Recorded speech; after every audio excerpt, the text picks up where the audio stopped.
Halo Tribuners dan pemirsa dimanapun berada, jumpa di seri bincang-bincang keistimewaan daerah istimewa Yogyakarta. Keistimewaan daerah istimewa Yogyakarta hari-hari tepat berusia 10 tahun atau 1 dasawarsa sejak Undang-Undang Keistimewaan DIY disahkan. Dan keistimewaan itu menjadi sesuatu yang membedakan provinsi ini atau daerah ini dibandingkan daerah-daerah yang lain. Kita akan menyimak dari satu kabupaten ke kabupaten yang lain apa yang sudah terjadi dan dilakukan dan apa pula dampak positif dari pelaksanaan keistimewaan daerah istimewa Yogyakarta. Sekarang kita berada di Kota Wates, ibu kota Kabupaten Kulon Progo, dan sudah bersama saya ada Ibu Niken Purbolaras, Kepala Dinas Kebudayaan Kabupaten Kulon Progo. Apa kabar Bu? Sehat selalu? Sehat, alhamdulillah. Baik, terima kasih sudah diberi kesempatan dan kita akan memperbincangkan tentang keistimewaan daerah istimewa tentu saja dalam konteks Kulon Progo. Nah, pertama Bu yang ingin kami tahu ini apa kira-kira catatan, evaluasi, penilaian terkait dengan perjalanan 10 tahun ya atau sekurang-kurangnya selama Ibu ada di bidang pariwisata dan sekarang ada di Dinas Kebudayaan Kulon Progo. Silakan Bu. Oke, matur nuwun. Pertama terima kasih sudah diajak bincang-bincang tentang keistimewaan daerah istimewa Yogyakarta. Kemudian yang kedua menanggapi pertanyaan tadi. Jadi daerah istimewa ini memang istimewa, jadi terbukti istimewa. Dan ketika itu menjadi sebuah daerah yang istimewa, banyak sekali hal-hal yang bisa kita lakukan, termasuk fasilitas-fasilitas yang bisa dinikmati oleh seluruh warga daerah istimewa Yogyakarta. Nah, kemudian saya matur sebagai Kepala Dinas Kebudayaan atau Kundo Kabudayaan Kabupaten Kulon Progo. Contoh konkret, jadi ketika waktu itu kita belum mengidentifikasi jumlah kelompok seni yang jumlahnya mungkin hanya hitungan ratusan. Posisi saat ini sudah ribuan dan itu teridentifikasi dengan baik. Dan jumlahnya 1.320 kalau di Kulon Progo. Kemudian bagaimana yang mengurus perizinan juga semakin banyak izin untuk grup-grup kesenian. Itu untuk yang hubungannya dengan kesenian. Kemudian kalau kita bicara tentang hal lain, misalnya tentang desa budaya. Desa budaya kami sekarang ada 16. Kemudian ada rintisan kelurahan budaya kategori tumbuh, ada 47. Dulu belum ada itu. Kemudian kategori berkembang ada 25. Dulu beberapa tahun yang lalu masih 0. Nah, sekarang itu masyarakat tahu manfaatnya dengan dana keistimewaan. Khususnya ya ketika kita ngomong istimewa ada dana keistimewaan. Mereka tahu bahwa ada peningkatan kelas dari yang dulu istilahnya kantong budaya, sekarang rintisan kelurahan budaya kategori tumbuh di tempat kami menuju berkembang, menuju desa budaya itu ternyata ada manfaatnya. Ada yang bisa diraih, ada yang bisa dilakukan untuk meraih kegiatan-kegiatan yang difasilitasi baik dari provinsi maupun dari kabupaten. Kemudian contoh lain lagi, warisan budaya tak benda. Mungkin dulu tidak dihiraukan, tetapi sekarang dengan dana keistimewaan bisa kita move, kita promosikan sebesar-besarnya untuk kesejahteraan masyarakat. Kan warisan budaya tak benda yang beberapa waktu yang lalu kita gelar potensinya di sini, itu ada yang kategori atau domain pertunjukan, seni pertunjukan. Kami sudah banyak yang mendapat SK dari Kementerian Pendidikan Kebudayaan Riset dan Teknologi, misalnya ada kalau seni pertunjukan itu ada anggo, incling, oglek, lengger tapeng, itu dapat SK penetapan sebagai warisan budaya tak benda. Kemudian ada yang kategori alam semesta, pengelolaan alam semesta Sawah Surjan. Kemudian ada yang kategori kemahiran dan kerajinan tradisional. Kemarin kita gelar di sini ada geblek, ada growol, ada dawet sambal. Bahkan kita usulkan ke depan itu ketak, gula semut dan lain sebagainya, kolombeng. Kemudian juga ada yang berkaitan dengan upacara adat, perayaan-perayaan itu kita ada luaran di Sentolo, Tosono, kemudian ada Kembul Sewu Dulur di Bentung Kayangan, kemudian ada siraman Jamasan Pusoko di Suroloyo dan Gondangho. Nah, jadi ini juga menjadi semakin populer dan dikenal masyarakat sehingga itu menjadi terangkat. Itu juga karena kita istimewa. Semua itu bisa kita lakukan. Kemudian bagaimana dengan warisan yang tadi warisan benda tak benda. Sekarang yang benda. Benda itu lebih pada cagar budaya. Cagar budaya itu ada yang disebut benda cagar budaya, kemudian bangunan cagar budaya, struktur cagar budaya, situs cagar budaya, kawasan cagar budaya. Ini juga menjadi perhatian karena kita punya tim ahli cagar budaya SK Gubernur karena istimewa. Karena istimewa kita punya tim ahli cagar budaya di setiap kabupaten kota dan di provinsi. Apa yang dilakukan? Rekomendasi untuk penetapan sebagai cagar budaya. Kemudian kita beri penanda. Ini loh deskripsinya setiap cagar budaya sehingga masyarakat ngerti. Ini penting, ini warisan budaya. Kemudian kita beri plakat. Bahkan tadi pagi saya baru saja sosialisasi bersama Balai Dikmen kepada guru SMA dan SMK Sekulon Progo baru tadi pagi. Kami ceritakan tentang cagar budaya. Kami punya map lewat Google. Kita link gitu sudah terlihat di mana cagar budaya. Kemudian mereka kita ajak untuk mengikuti kegiatan kita lomba IC dan foto cagar budaya. Ini sebagian yang bisa kami sampaikan ketika kita menjadi istimewa. Ya, baik. Ada begitu banyak capaian. Masih banyak lagi. Ya. Nah, sekarang yang krusial ini apa yang belum? Nah, kalau ini kan tadi sudah identifikasi macam-macam sudah. Nah, yang belum dicapai, belum diwujudkan yang kira-kira yang krusial apa menurut Bu Niken ini? Saya kira setiap tahun itu mirip ya. Kita ingin menuju ke arah kesejahteraan masyarakat. Ya, masyarakat ini masyarakat budaya tentunya. Baik itu seniman, seniwati maupun pelaku budaya dalam arti luas. Ya, sama saja yang kita capai. Dan kenapa kita berkarya? Ya, karena untuk kesejahteraan masyarakat. Contoh, karena saya pernah di pariwisata. Contoh, ketika waktu saya di pariwisata ada karya dari Dinas Kebudayaan waktu itu Sendratari Sugriwo Subali untuk mengangkat Guwa Kiskendo. Nah, maka pada saat saya di Dinas Kebudayaan juga mengikuti. Artinya saya juga kami bersama seniman seniwati kemarin malam satu suro itu kita juga mengangkat sendratari fragmentari di sana namanya Suroloyo Wrehaspati. Di sana kan ceritanya rumah dewa, Bathara Guru, rumah Semar. Nah, kita kemas untuk apa? Untuk mendatangkan wisatawan, utamanya wisatawan mancanegara karena kita punya rencana induk pembangunan pariwisata daerah yang itu salah satunya mewujudkan pariwisata berbasis budaya. Nah, kemudian selain itu di Taman Sungai Mudal kemarin juga kita ikuti ketika Waisak. Setelah Waisak kita ada acara yang untuk mendukung mereka dengan sebutan Sendratari Tribuana Manggala Bakti. Ini ciptaan mereka, ciptaan para lokal, Buddha. Para Buddha. Tribuana itu matra angkasa dengan melepas burung, matra bumi dengan menanam pohon, dan matra air dengan melepas ikan.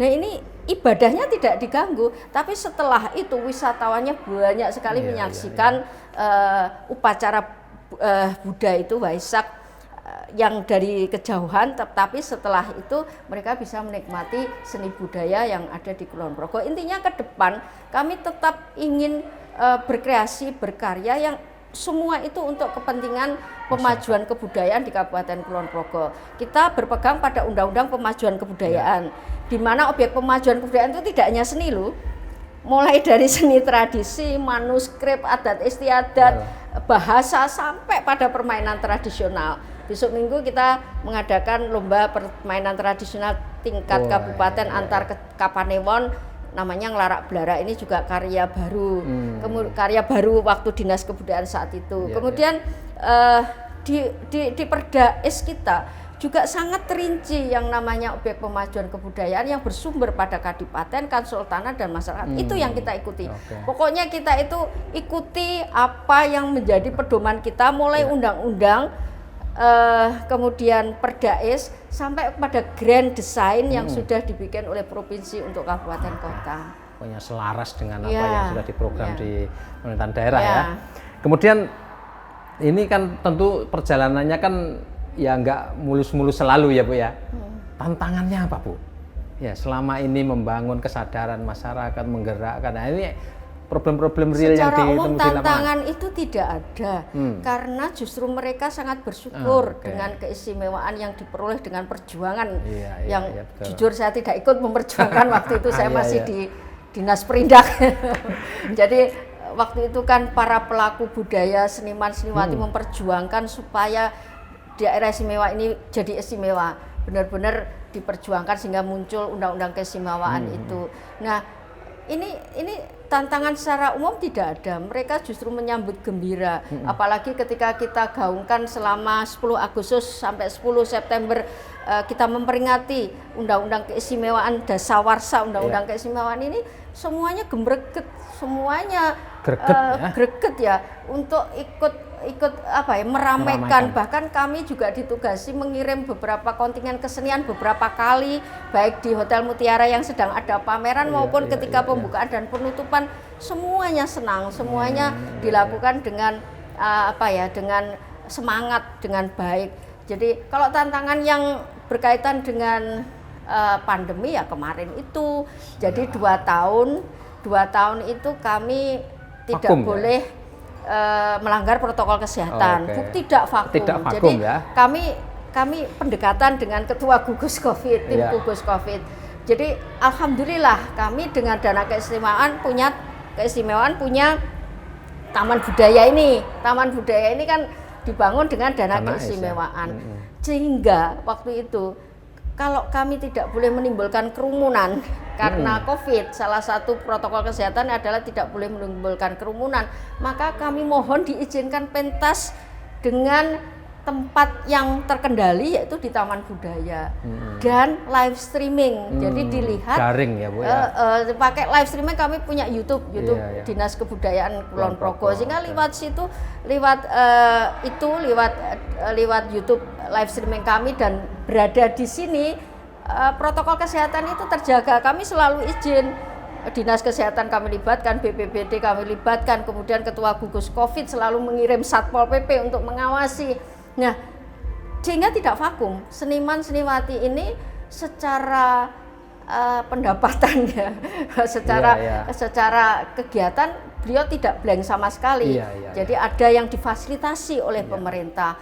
Kemudian juga dari sisi sosial juga mereka bisa berkomunikasi dengan teman-temannya, bersilaturahmi. Kemudian secara politis meredam gejolak karena mereka berkesempatan untuk berekspresi dan beraktualisasi diri walaupun COVID. Tetap masih bisa berkesenian karena ya. Dana istimewa itu ada. Oke Bu, ini Kulon Progo sekarang menjadi pintu gerbang ya masuk ke DIY dan tentu saja kawasan destinasi super ya di Borobudur, kehadiran bandara YIA ya. Nah, terkait dengan promosi potensi promosi apa yang dimiliki oleh Kulon Progo ini, ada hambatan atau apa yang kemudian dikerjakan oleh Dinas Kebudayaan dan mungkin secara umum pemerintah Kabupaten Kulon Progo? Kebetulan ada instruksi Bupati untuk berkolaborasi antar OPD, antar OPD, sehingga apapun yang kita kerjakan itu bersama-sama. Nah, pariwisata itu kan nggak bisa berdiri sendiri. Ya, betul. Budayanya di Dinas Kebudayaan, jalannya di DPU, lampunya jalannya di perhubungan, dan lalu lintasnya diatur. Artinya kemudian wifi-nya oleh Dinas Kominfo. Di pariwisata itu nggak bisa berdiri sendiri. Maka untuk mewujudkan itu ada dawuh untuk kolaborasi dan itu kita lakukan. Jadi semuanya kita siapkan. Nah, kebetulan begini, dalam rangka mendukung kawasan strategis pariwisata nasional Borobudur, di mana Borobudur itu menjadi salah satu destinasi super prioritas, destinasi wisata super prioritas. Lainnya kan Labuan Bajo, Mandalika, Likupang, dan Danau Toba. Lima ini yang salah satu adalah Borobudur. Nah, ketika Borobudur ini dikembangkan sebagai super prioritas oleh penetapan presiden, maka kan sekarang ditindaklanjuti waktu itu sudah ditindaklanjuti untuk membuat sebuah kolaborasi Gelang Projo ya, Magelang, Kulon Progo, Purworejo. Nah, kebetulan juga kami itu mendapat tugas untuk mengelola Gerbang Samudra Raksa di Klangon sebagai pintu gerbang dari Kulon Progo menuju Magelang, menuju Borobudur. Nah, itu Gerbang Samudra Raksa itu nantinya akan menjadi rest area yang memang dibangun dengan konsep rest area. Di sana nanti akan ada kios-kios, ada TIC, Tourism Information Center, kemudian ada jalan yang untuk difabel, disabilitas, dan untuk parkir. Nah, itu nanti sudah kami siapkan, akan ada event-event secara rutin di situ, sehingga orang mau ke Borobudur bisa mampir dulu. Dan di sana juga banyak objek wisata, termasuk makamnya Ageng Serang di sana. Jadi ada Embung Tonegoro, ada durian menoreh di sana di Embung Tonegoro. Jadi banyak sekali. Nah, itu menjadi sebuah kolaborasi dengan Dinas Pertanian, dengan Dinas Pariwisata, dengan dinas-dinas yang lain untuk mewujudkan bahwa Kulon Progo itu ya bisa atau siap dihadiri oleh wisatawan domestik maupun mancanegara karena bandaranya ada di Kulon Progo. Oh iya, baik. Kemudian yang terakhir barangkali ini Bu, ini karena program-program keistimewaan untuk mengisi keistimewaan, satu di antaranya adalah tujuannya kan untuk meningkatkan kesejahteraan masyarakat ya. Sektor lain pasti banyak ya, secara fisik juga pembangunan sarana infrastruktur juga ada yang menggunakan dana AIS. Nah, dari Kulon Progo sendiri ini apa Bu harapan-harapan ke pemerintah daerah DIY, Pemda DIY terkait mungkin soal akselerasi atau mungkin ada hambatan atau mungkin justru membawa keluar, barangkali promosi keluar negeri itu bagaimana nanti kira-kira dari Kuningan? Kalau keluar kota sudah kami lakukan, gitu ya. Tapi kalau keluar negeri belum. Keluar kota kebetulan kami kemarin misi kebudayaan ke Batu, ke Batu, Kota Batu, Kota Batu. Sekarang bukan Malang itu, Kota Batu. Ya, kami di sana ada MOU antara Wali Kota Batu dengan PJ Bupati Kulon Progo untuk 17 sektor waktu itu. Nanti akan ditindaklanjuti di bulan November. Wali Kota Batu dan jajarannya ke sini sekaligus belajar menari. Jadi belajar menari dan gamelan di sini sekaligus membuat MOE atau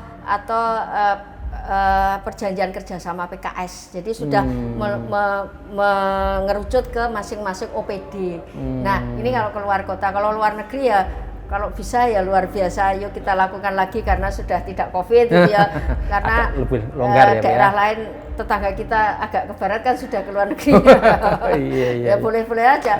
Monggo nanti untuk promosi yang kalau itu kan saya senderek provinsi. Jadi harapan saya ke provinsi, kolaborasi, sinergi dan arahan dari provinsi, baik dari Paniradio keistimewaan maupun dari Disbud Kundo Kabudayaan Daerah Istimewa Yogyakarta tentunya sangat selalu kami harapkan supaya kami tidak keliru melangkah, kemudian kami juga bisa melaksanakan kegiatan yang sesuai dengan arahan kedua, terutama kedua OPD ini yang memang memfasilitasi. Dan tentunya dari gubernur, kalau mau gubernur saya takut matur gubernur ya terlalu tinggi ya kepada dua OPD ini. Iya, baik Bu, terima kasih. Saya kira Kulon Progo sudah banyak melakukan dan hasilnya sudah sangat dikenal di luar ya, di Indonesia.